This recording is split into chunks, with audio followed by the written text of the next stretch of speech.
Hello बच्चों, हमने dimensions क्या होते हैं वो पढ़ लिए थे और कुछ क्वांटिटीज़ के डायमेंशन किस तरह निकाले जाते हैं वो मैंने आपको सिखा दिए थे। जैसे मैंने आपको ये बताया था कि जो तीन क्वांटिटी हैं वो तीन मेन फिज़िकल क्वांटिटी हैं, कौन कौन सी? मास, लेंथ और टाइम। तो मास, लेंथ और टाइम को हम एम, एल और टी से रिप्रेजेंट करते थे। ठीक है, तो एम, एल और टी से रिप्रेजेंट जब हम करते थे तो उसमें क्या था, हमें स्टैंडर्ड फॉर्म हमने देखी थी कि एम की पावर ए, एल की पावर बी और टी की पावर सी। ठीक है, तो ये तीन चीज़ें हम वहाँ पे लिखते थे, तो वो उसको हम स्टैंडर्ड फॉर्म कह रहे थे। उसके बाद मैंने आपको पढ़ाया था प्रिंसिपल ऑफ होमोजेनिटी। उसमें मैंने ये कहा था कि जब हम दो क्वांटिटी को ऐड या सब्ट्रैक्ट करेंगे तो उनके डायमेंशंस क्या होने चाहिए? सेम होने चाहिए। अगर डायमेंशन सेम है तो हम उन्हें ऐड या सब्ट्रैक्ट कर सकते हैं, अदरवाइज़ नहीं। फिर उस पर बेस्ड दो क्वेश्चंस मैंने आपको करा दिए थे। आज हम देख रहे हैं डायमेंशनल एनालिसिस जो हम करते हैं उसका एप्लीकेशन क्या है और किस तरीके से हमें उसको इस्तेमाल करना है। ठीक है, तो हेडिंग हम डाल रहे हैं application of dimensional analysis. Application of dimensional analysis.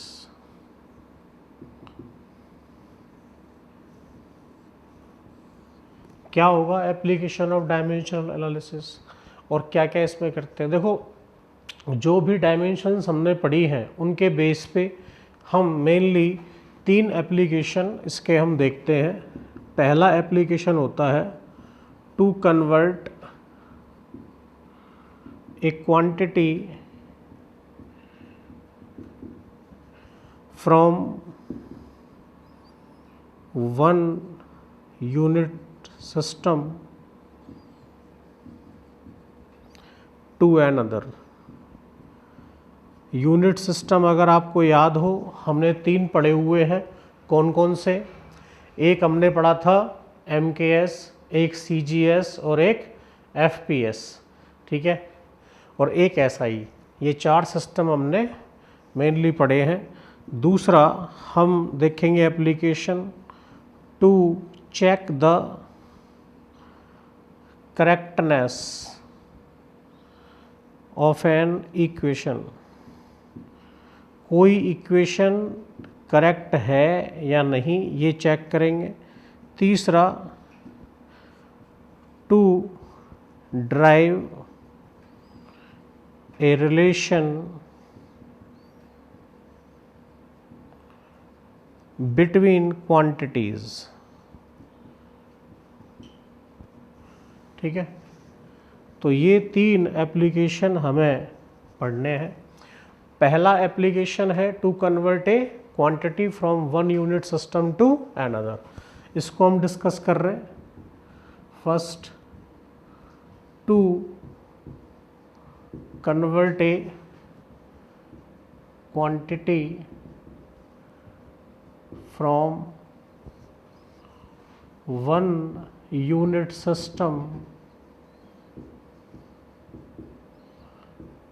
To another. देखिए, कल मैंने आपको पिछले लेक्चर में ये सिखाया था कि किस तरीके से हम किसी क्वांटिटी को मेजर करते हैं। अगर आपको याद हो तो मैंने कहा था Q इज इक्वल टू क्या होता है? NU।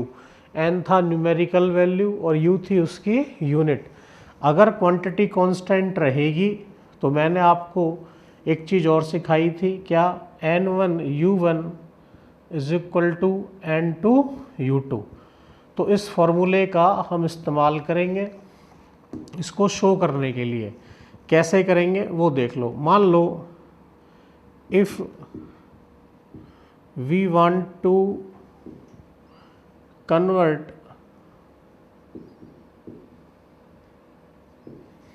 Q, और मान लेते हैं Q का जो डायमेंशनल फॉर्मूला है वो है M की पावर A, L की पावर B और T की पावर C। ठीक है, तो फिर उसके अकॉर्डिंग क्या होना चाहिए कि N1 U1, तो जो न्यूमेरिकल वैल्यू है N1 U1 should be equal to N2 U2। तो यहाँ से क्या आएगा, यहाँ से आएगा कि अगर हमें N2 निकालना हो तो वो आएगा N1 into U1 by U2। क्या आ जाएगा, N1 into U1 by U2। अब एक क्वांटिटी में इसकी जो एक सिस्टम में, तो दो सिस्टम हो गए, एक U1 हो गया और एक U2 हो गया। U1 में जो डायमेंशंस होंगे वो होंगे M1A L1B T1C, और यूनिट सिस्टम 2 में यूनिट्स होंगे M2 L2 और T2। जब हम ये दोनों वैल्यू यहाँ पुट करेंगे तो हमें क्या मिलेगा, N2 is equal to N1 M1 की पावर A L1 की पावर B T1 की पावर C, तो M2 L2 T2। ठीक है, अगर हम इसको फर्दर सॉल्व करें तो N2 इज इक्वल टू क्या आएगा, तो M1 बाई M2 की पावर क्या हो जाएगी A, L1 बाई L2 की पावर क्या हो जाएगी B, T1 बाई T2 की पावर क्या हो जाएगी C। ठीक है, तो इस तरह से ये फॉर्मूला हमें पता चल गया। तो ये हो गया पहला एप्लीकेशन कि किस तरह से हम एक क्वांटिटी को दूसरे सिस्टम में कन्वर्ट कर सकते हैं। पहले यहाँ तक इसको नोट कर लीजिए, फिर उसके बाद एक न्यूमेरिकल सॉल्व करते हैं, एक या दो इस पे बेस्ड, और ये पता लग जाएगा कि किस तरह से हम उनको सिस्टम्स में कन्वर्ट करेंगे। अभी इसको लिख लो और क्वेश्चन करते ही आपको ये क्लियरली समझ में आ जाएगा। यहाँ तक आपको समझ में आ गया, पहला एप्लीकेशन हमने किया है। तो अब हम एक क्वेश्चन सॉल्व कर रहे हैं, convert 1 newton to CGS system. 1 newton कहाँ पे होता है, 1 न्यूटन होता है SI में, और हमें किस में कन्वर्ट करना है, CGS में। तो 1 न्यूटन फोर्स, ध्यान रखना क्या है ये, 1 न्यूटन फोर्स। ठीक है, तो सबसे पहले जो क्वांटिटी हमें कन्वर्ट करनी है, हमें क्या कन्वर्ट करना है, फोर्स। फोर्स का डायमेंशनल फॉर्मूला सबको आता है, हाँ जी बिल्कुल आता है। हाँ बताओ, मास इनटू एक्सेलरेशन। ठीक है, तो क्या हो गया, मास इनटू एक्सेलरेशन। मास का डायमेंशन, हाँ ठीक है, m, और एक्सेलरेशन का, ठीक है, LT-2। तो क्या आ गया, ये आया MLT-2। So this is dimension of force. हाँ आपने सही बताया था पहले MLT-2, लेकिन हमें प्रोसेस पूरा लिखना पड़ता है। ठीक है, तो MLT-2 आ गया। अब हमें ये कन्वर्ट करना है, तो अगर हम इसको स्टैंडर्ड से कन्वर्ट करके देखें तो A, B और C, तो यहाँ पे है MLT। तो A की वैल्यू क्या आई, 1, B की वैल्यू क्या आई 1, और C की वैल्यू क्या आई -2। फॉर्मूला क्या था हमारे पास, फॉर्मूला था N2 is equal to N1 M1 by M2 की power A L1 by L2 की power B T1 by T2 की पावर C। ठीक है, अब हमें ये देखना है कि SI में M1 क्या होगा। SI यूनिट में मास होता है, मास की यूनिट होती है 1 किलोग्राम, लेंथ की यूनिट क्या होती है 1 मीटर, और टाइम की 1 सेकंड। दूसरा सिस्टम कौन सा है, CGS। कौन सा है, CGS। CGS में मास की यूनिट क्या है, CGS में होती है ग्राम। लेंथ की यूनिट क्या है 1 सेंटीमीटर, और टाइम की यूनिट क्या है, वो तो 1 सेकंड ही है। यहाँ वैल्यू पुट करेंगे तो N1 की वैल्यू तो क्या आई 1, M1 की वैल्यू पुट करो तो ये आया 1 kg, M2 की वैल्यू पुट करो 1 ग्राम, और A की वैल्यू कितनी है 1। इसी तरीके से L1 देख लो यहाँ, 1 मीटर, ये 1 सेंटीमीटर, b की वैल्यू 1। इसी तरह 1 सेकेंड, 1 सेकेंड, तो ये आया -2। तो यहाँ तक समझ में आ गया आपको, ठीक है। अब 1 किलोग्राम को हम ग्राम में कन्वर्ट कर दें तो कितना हो जाएगा, 1000। तो N2 इज इक्वल टू 1, तो ये होगा 1000 ग्राम अपॉन 1 ग्राम की पावर कितनी, 1। इसी तरह 1 मीटर को सेंटीमीटर में कर दें तो ये हो गया 100 सेंटीमीटर अपॉन 1 सेंटीमीटर की पावर 1। और ये तो 1 1 आ गया, तो 1 की पावर क्या आ गई, -2। अब देखो ग्राम से ग्राम, सेंटीमीटर से सेंटीमीटर, और 1 की तो चाहे कुछ भी पावर हो वो बन ही रहेगा, ठीक है। तो ये क्या आ जाएगा, 1, ये होगा 1000, ये होगा 100, तो ये आ गया 10⁵, 1 2 3 4 5। तो 1 न्यूटन किसके बराबर आ गया, 10⁵ के। और CGS में फोर्स की जो यूनिट होती है वो होती है डायन। क्या होती है, डायन। तो हमने लिख दिया कि 1 न्यूटन कन्वर्ट होने के बाद कितने के बराबर आ गया, 10⁵ डायन के, ठीक है। ये है SI सिस्टम और ये है CGS सिस्टम। हमने एक क्वांटिटी, किस क्वांटिटी को, फोर्स को, कितनी थी 1 न्यूटन, किस से किस में कन्वर्ट कर दिया, SI से CGS में। कैसे कन्वर्ट किया, कौन सा फॉर्मूला लगाया, फॉर्मूला लगाया N2 is equal to N1 M1 upon M2 की power A, L1 upon L2 की power B, T1 upon T2 की पावर C। अगर आपको समझ में आ गया है तो इसको नोट कर लीजिए, नहीं आया है तो एक बार दोबारा देखिए।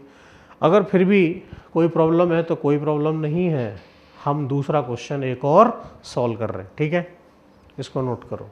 नेक्स्ट वो वाला क्वेश्चन अगर समझ में आ गया हो तो बहुत अच्छी बात है, ये इजीली आ जाएगा।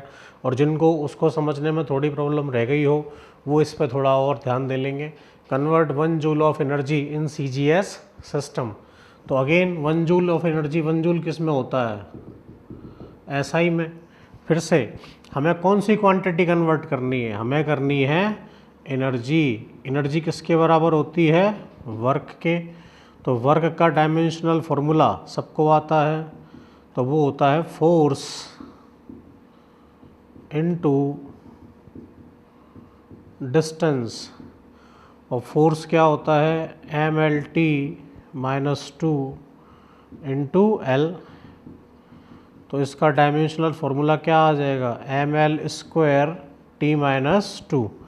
अगेन इसको स्टैंडर्ड से कंपेयर करा दो, A की वैल्यू 1, B की वैल्यू 2 और T की वैल्यू क्या आ गई, -2। समझ में आई ये बात, ठीक है। तो ये आप सबको क्लियर होगा। अब हमें फिर से वही फॉर्मूला लगाना पड़ेगा, ठीक है। फॉर्मूला क्या था कि N2 is equal to N1 M1 by M2 की power A, L1 by L2 की पावर B और T1 बाई T2 की पावर C। अब यहाँ पे हम ये लिख सकते हैं कि M1 की वैल्यू कितनी, 1 kg, L1 की वैल्यू 1 मीटर, T1 की वैल्यू 1 सेकेंड। इसी तरह M2 की वैल्यू CGS में क्या अभी बताई थी मैंने आपको, 1 ग्राम, L2 की वैल्यू 1 सेंटीमीटर और T2 की वैल्यू फिर से क्या आ गई, 1 सेकेंड। तो ये आपको क्लियर है, ठीक है, यहाँ तक समझ में आ गया। फिर से वैल्यू पुट कर देते हैं अब डायरेक्ट। तो N2 is equal to N1, M1 की वैल्यू 1 kg, M2 की वैल्यू 1 ग्राम और A की वैल्यू यहाँ से कितनी, 1। ऐसे ही ये हो गया 1 मीटर, ये 1 सेंटीमीटर और ये हो गया 2, ये 1 सेकेंड 1 सेकेंड और ये -2। अब इनको बराबर कर लो, 1 kg की जगह क्या आ जाएगा 1000 ग्राम, 1 मीटर की जगह क्या आएगा भाई 100 सेंटीमीटर, और ये तो आ जाएगा 1। फिर से ग्राम से ग्राम, सेंटीमीटर से सेंटीमीटर, n1 की वैल्यू कितनी थी 1, ये हो गया 1000, 100 का स्क्वायर हो गया 10,000, तो 1 2 3 4 5 6 7 कितनी 10⁻⁷। और CGS में जो यूनिट होती है एनर्जी की वो होती है अर्ग। क्या होती है अर्ग। तो हमने क्या कर दिया, 1 जूल कितने के बराबर आ गया 10⁻⁷ अर्ग के, इतने के बराबर आया 1 जूल। अगेन ये कौन सा सिस्टम है SI सिस्टम, और ये कौन सा है CGS। ठीक है, एक है SI सिस्टम और एक है CGS। तो आई होप आपको ये क्वेश्चन अब समझ में आ गए होंगे कि किस तरह से हमें एक क्वांटिटी को एक यूनिट ऑफ सिस्टम से दूसरे सिस्टम में कन्वर्ट करना है। समझ में नहीं आया हो तो वीडियो को रिपीट करके देखो, और अगर आ गया है तो इसको नोट कर लीजिए।